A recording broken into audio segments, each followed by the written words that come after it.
Oh, use the computer projections? Okay, boss. A very recent post reminded me of my favorite malicious compliance story. I used to work for a guy who claimed he was a king and we sold burgers. I made hourly/shift manager in under a year and they gave me inventory duty. I loved inventory. I was really good at estimating waste, figuring out trends, looking back at past months and years to find ebbs and peaks during the busiest months of the year. The store was a corporate store. It was a training store and pulled in nearly $2 million a year in the mid-90s. This was the time when the signature sandwich came in a meal with a med. Drink and med. Fry for $2.99, so we did a huge volume to make money. At the time Disney was having a renaissance of animation.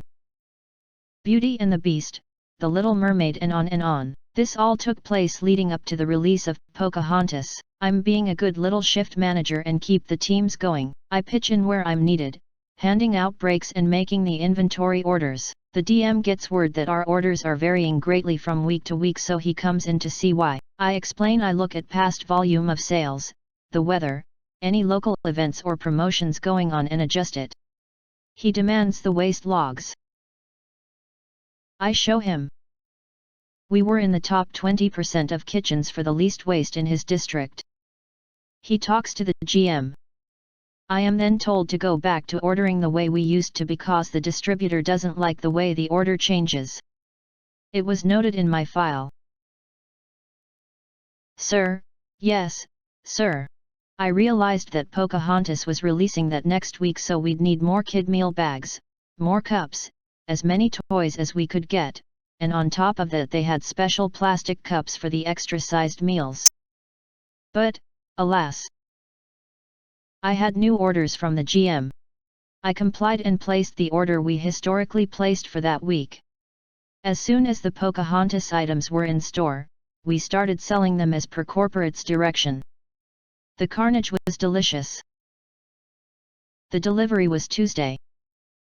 By Thursday lunch, we were out of 1. Kids' meal bags. 2. Kids' meal cups and lids. 3. The toys everyone was insane over. 4. The 44 ounces collectible plastic cups. Now, I placed the order. Shit rolls downhill. The DM got tons of complaints, so he yelled at Dave, our GM, who in turn yelled at me. He asked me what I was thinking, not loading up on everything ahead of such a huge event, and I said, but Dave, you and GM told me not to order anything more than the usual order for the week based on past sales, and you even added it in my file. I was only doing what I was told. After that, I was given free rein over the ordering again. Dave was reassigned to a much smaller store. The GM got placed on leave for a month or so, may or may not have been related to the store failing so hard. Sadly, they soon transferred me to a really bad store in a terrible neighborhood, and it was a 45-minute commute in traffic. I ended up quitting a few weeks later and found a much better job for much better pay plus benefits. Still, it felt good to screw with them that way, especially since I had been offered a 50-cent raise to take the night shift, but they forgot to put it in the system for over a month and then couldn't do back pay. This was before the ordering issue. Now to the comments. Dude, this was awesome. Kinda hate that you were punished, but you rose from the ashes anyway. OP replied. Loved the new job. I got to sit all day. It was heated/air conditioned, staffed with great people. I got my work and did it on time, no one yelling. No panic or dread. And it paid almost double.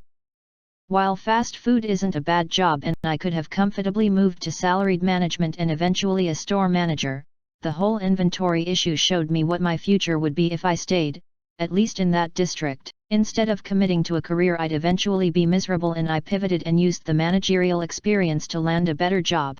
No shade or shame for people who can't do that. It's not easy to give up a guaranteed check and look for something better. I was young, stupid, and pretty dang confident in my ability to bullshit my way through anything.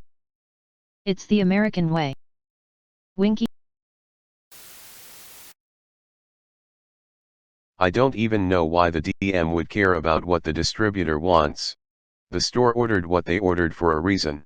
As a distributor, they really shouldn't have a say as to how much of what a store is gonna get, at least based on what the distributor actually has in stock anyway. OP replied. There was something about targets and cost reduction and waste, and the distributor was local, so our irregular orders messed with their orders and ugh.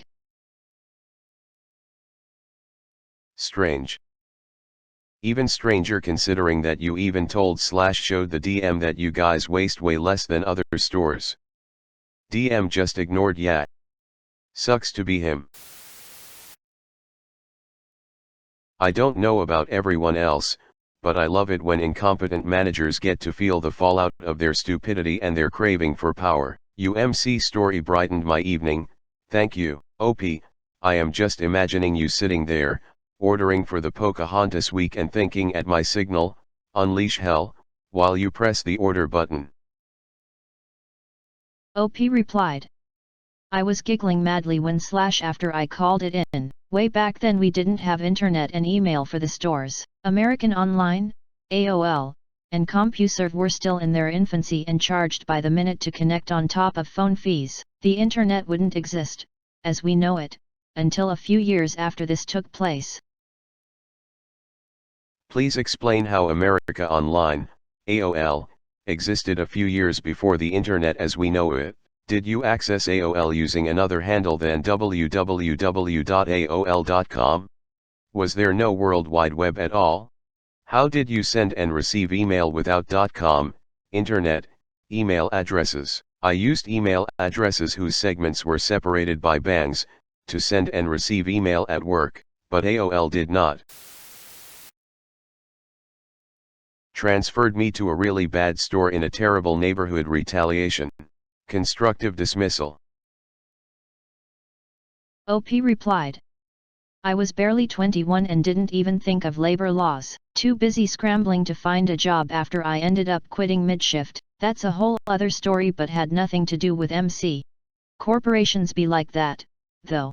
Take as much as you can, then when there's nothing left, throw away the husk. Really glad I got out of there. Fast food was not my calling. I oddly enough ended up as a dog trainer and amateur animal behaviorist. That's another tragedy. Deserves its own post. I wish this was done more often to reduce waste. OP, you are amazing and a role model. OP replied. Thanks. My folks had their own business at the other end of the spectrum. Gas, bait, and tackle. Live bait was expensive. Over order 1 week means dead product that can't be sold. It's the same with any perishable item, really. You look at projections, historic patterns. How much did I order last year? 2, 3, 4 years ago? What was the weather then? Weather patterns. You figure in holidays, gas prices, any significant events like graduation season, wedding season, and work the projections. It wasn't much different switching to fast food. We wanted just enough to have roughly 15% left when the new order arrived, so we didn't have product building up, especially perishables. And I knew the patterns of the store well enough after 6 months that I could call for levels, pre-made, non-custom, stock sandwiches to keep up with demand without causing waste at the end of the rush. Honestly, I had no idea how other people found it so hard, but they didn't grow up learning the ins and outs of a seasonal business or how to manage stock. I was a bored kid and used to ask why, a lot, so I was told why. And then by 10, I was making orders myself and they were adjusted by my mom or dad. By 12, ordering the dry goods, candy, chips, cigarettes, was my job. By 14, I was helping figure out the bait orders, and at 15 at the gas and diesel needs. I knew more about running the business than my brother did, and he was supposed to inherit the place. Thankfully it was sold before then and he went on to bigger and better things, and so did I. A fine story, and very well written. OP replied. Thank you, friend. I am a petty witch and I take pride in it. If Dave hadn't been so incompetent and so rude to me, I would have said, "Hey Dave, we've got that huge promotion next week. The movie comes out and people are already calling to find out when it starts. I really think we should max out the order for kids' meal bags, cups, lids, and the toys." But he was a dick, so I let it all bite him in the ass. Your pettiness is an inspiration to us all. As the old saying should go, revenge is a dish best served. Would you have done this if they hadn't written you up? Having that in your file wasn't exactly a get-out-of-jail-free card, but it definitely meant that they couldn't just throw you under the bus and be done with it. You inflicted more damage on the enemy than you took, and that's a win. Sadly, they soon transferred me to a really bad store in a terrible neighborhood, and it was a 45-minute commute in traffic. I ended up quitting a few weeks later.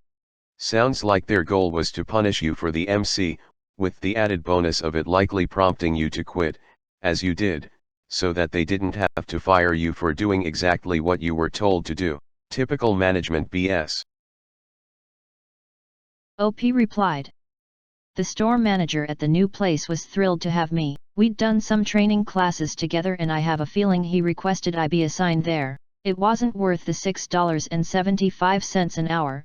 In 1994, minimum wage was $4.25, with the added drive time. I was spending 3x as much in gas, 45-minute commute vs 15, or more, and it added up to 2 hours to my 10-hour workday. Sure, I got OT at time and a half, $10.13 an hour, but it was taxed to hell and back and wasn't worth it. He offered me $7.50 an hour to stay when I cited the gas cost and time, but it still wasn't worth it, even with OT factored in. The new job started me at $12.50 an hour and I didn't have to manage anyone or anything except myself.